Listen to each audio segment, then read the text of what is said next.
আসসালামু আলাইকুম রহমতুল্লাহ বারাকাতুহু। পাঁশকুড়ার অবস্থাটা এখন প্রচুর খারাপ। ওখানে এত পরিমাণ বন্যা হয়েছে, প্রায় সব ঘরবাড়ি ডুবে গেছে। ক্ষতির তো শেষ নাই, বহু এলাকা ডুবে গেছে। নদীর বাঁধটা ভেঙে গেছে, পানির চাপ প্রচুর, প্রায় 6 ফুট 7 ফুট হাইটে পানির চাপ। কিছু কিছু মানুষের ঘরও ভেঙে গেছে, অনেক ক্ষতি হয়েছে। বাজার হাট সব ডুবে গেছে এবং পানি আরও বেড়ে বেড়ে ওর যে পার্শ্ববর্তী এলাকাগুলো আছে, এদিকে পাঁশকুড়া ছেড়ে যে এলাকাগুলো আছে আপনার পুরনো পাঁশকুড়া, পুরুষোত্তমপুর, পানিরটা কিন্তু আস্তে আস্তে এইদিকে বেড়ে আসতেছে, ওদিকে ডেবরার দিকে যাচ্ছে।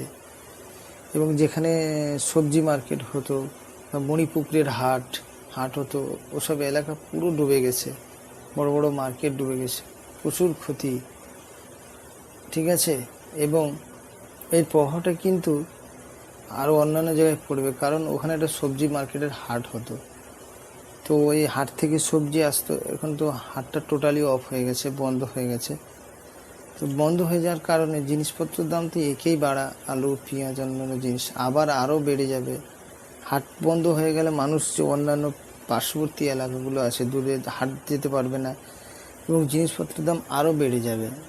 ঠিক আছে, এর প্রভাবটা কিন্তু সব জায়গায় পড়বে।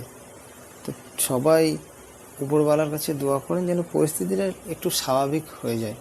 এবং ওখানে আরও কয়েক বছর আগে আমি শুনেছিলাম বন্যা হয়েছিল, কেন জানি না কী কারণে, নদীটা নিচু বা কী বৃত্তান্ত, ওখানে এত বন্যা হয়ে যায়, পানি বেরোনোর কি কোনো রাস্তা থাকে না, বা কোনো একটা পরিস্থিতি তো নিতে হবে। প্রত্যেক বছর শুনি ওখানে বন্যা হয়ে যায়। ঠিক আছে, তো সবাই দোয়া করেন যেন পরিস্থিতিটা ঠিক হয়ে যায়, উপরওয়ালার আল্লাহর রহমতে যেন ঠিক হয়ে যায়, সবাই দোয়া করেন।